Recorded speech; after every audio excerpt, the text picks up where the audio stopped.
CBS News Miami. Good afternoon, and thank you for joining us. I'm Naja Sherman, and welcome to CBS News Miami's 4 p.m. Quickcast.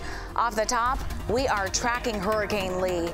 The storm is now a strong Category 4 hurricane in the Atlantic Ocean.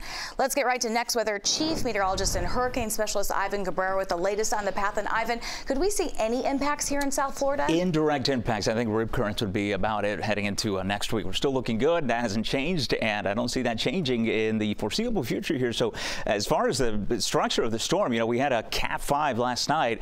It is going what we call the eye wall replacement cycle. It gets a new eye every 12, 24 hours. Sometimes it holds the eye for a couple of days and the intensity doesn't change. But when this happens, the pressure begins to rise and the winds begin to come down a little bit. And you notice it's not as symmetrical here, right? On the western side of it, it's beginning to feel a little bit of shear. Now, the shear was there.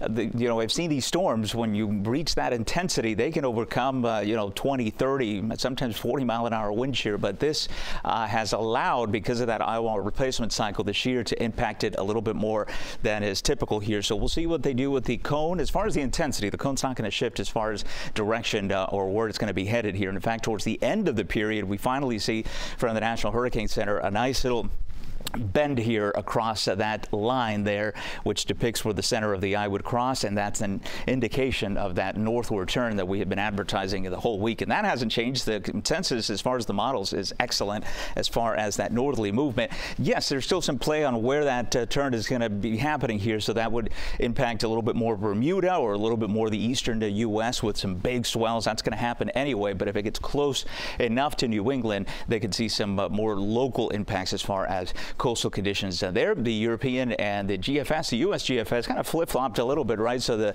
American model now has it a little further to the west, the European now further to the east, but both have not changed their minds at all as far as that turn to the right. It will happen here, and so we're looking good as we head into the next few days for Florida's sake. Here, look at that. Everybody's enjoying their Friday already, kicking off a nice weekend. Now we're going to get back to more humidity. The temperatures are going to start climbing, and so notice the difference here. Feels like 95, the temperature's 90.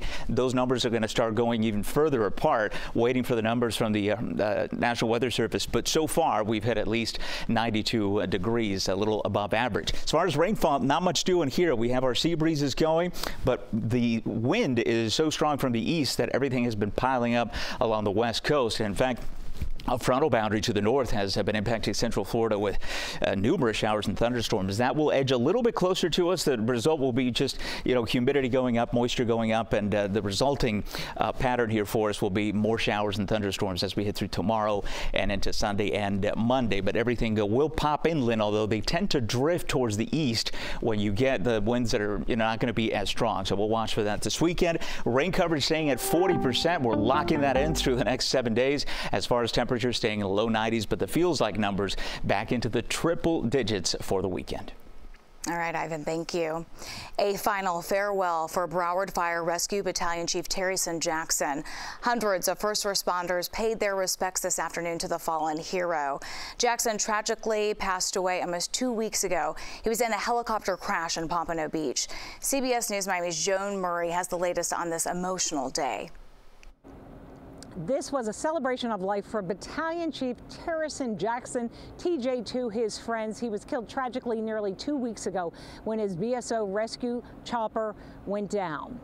Now, Jackson was remembered at this moving service as a loving son and father and a dear friend to so many. He spent his life in service. It was his dream always to become a firefighter paramedic. He fulfilled that dream working 19 years for the Broward Sheriff's Office. Sheriff Gregory Toney said his memory will live on and he will remain an inspiration for years to come.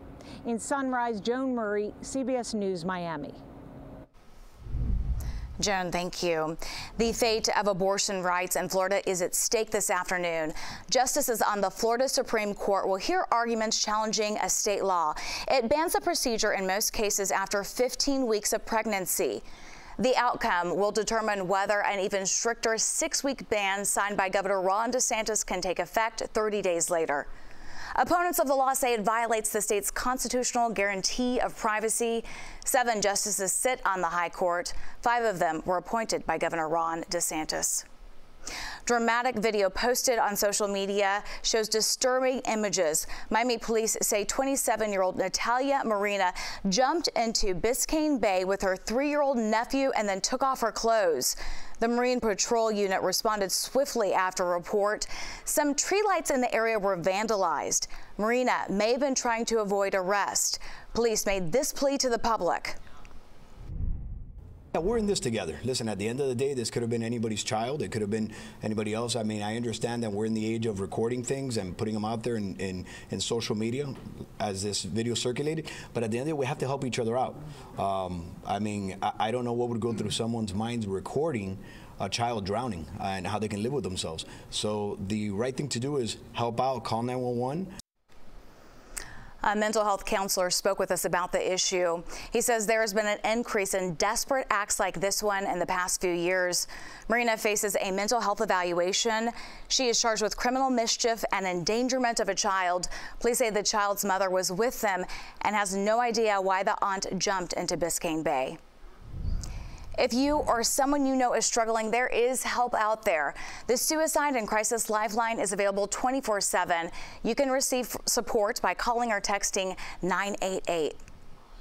When we come back, new details on the probe into the Surfside collapse. Stay with us. Federal officials say the probe into the 2021 Surfside collapse should be done by 2025. That's 4 years after the disaster. The investigation is being led by the National Institute of Standards and Technology. It is looking into 24 different scenarios. They could explain why the 12-story towers failed on June 24, 2021, killing 98 people. It's been over 2 years and they've been allocated over $22 million by Congress. And we continue to get the same exact response saying we don't know, it's going to take time. And although we know they don't have a conclusive answer, they are still allowing the federal government, and this is still allowing for another building to go up in a few months before we know whether this land is safe to build on or not. The investigation has been focused on the pool deck. It failed to comply with the original building codes and standards. Right now, there is strong opposition from 2 counties. That's as Miami-Dade decides where to build a new waste management site. A proposal has the new incinerator being built at the old Opa-locka Airport. However, this is just 1 mile from where Broward County residents live. The chairman of the Miami-Dade Commission for District 1 joined us earlier today. He addressed some of the concerns. Take a listen. Well, I don't think they're powerless because I think that we have to get state permits and federal permits. I think that's why you have the permitting process. So it's not just Miami-Dade County who's going to permit. We don't just decide where something goes and it goes there. We're going to have to satisfy, if we put it there, we'd have to satisfy all the state regulatory and federal regulatory guidelines that would allow us to put it there.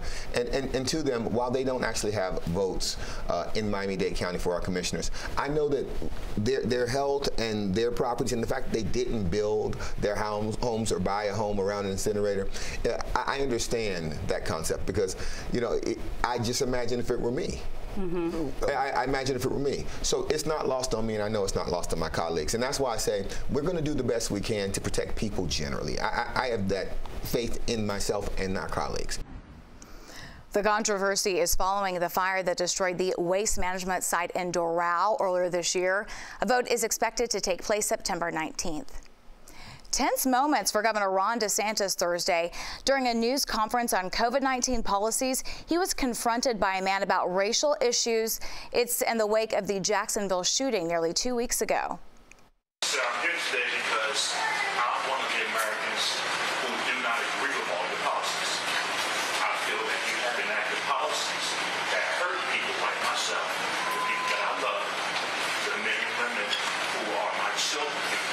You have allowed weapons to be put in the street in the hands of immature, hateful people that have caused the deaths of the people who were murdered a couple of weeks ago. Trayvon Martin was not the first. So first of all, I did not allow anything with that. You don't get to come here and blame me for some madman. That is not appropriate, and I'm not going to accept it. At one point, DeSantis raised the fact that the accused 21-year-old gunman had a history of mental illness. Police reported that he was involuntarily institutionalized for emergency mental health services as a teenager. He failed to mention that the suspect also had a racist manifesto and drew swastikas on his weapons. As for the man who confronted the governor, he was escorted out of the meeting. Walt Disney Parks and Resorts has dropped part of its lawsuit against Governor Ron DeSantis. The lawsuit now focuses solely on the claim that DeSantis and his allies weaponized their political power. It was to retaliate against the company for exercising its First Amendment right to free speech. Tensions rose last year. Disney spoke out against a bill championed by DeSantis that banned certain classroom instruction about sexual orientation and gender identity. It was dubbed the Don't Say Gay bill by critics. The amended lawsuit claims that DeSantis has illegally punished the company since it spoke out. 5 manatees in the Fort Myers area are safe, and that's after being trapped in Whiskey Creek in the aftermath of Hurricane Idalia. But relocating a group of manatees is no simple mission. It begins with manatees' love for bubbles. Okay, we'll explain. The crew made bubbles while a small boat brought in one animal at a time into a net. Well, they are now at Horton Park in Cape Coral after a medical checkup, and everything went swimmingly. And now to Fins on 4. The wait is almost over. We are now just 2 days away from Dolphins' regular season. The Fins will open this season on Sunday in Los Angeles against the Chargers. There are big expectations for the Dolphins once again this season after making the playoffs last year. And a reminder, the only place that you can see Dolphins take on the Chargers on Sunday is right here on CBS Miami. Kickoff is set for 4:25. That's your Quickcast. I'm Nasha Sherman. Hope you're having a great Friday. Stay tuned for more news right here on CBS News Miami.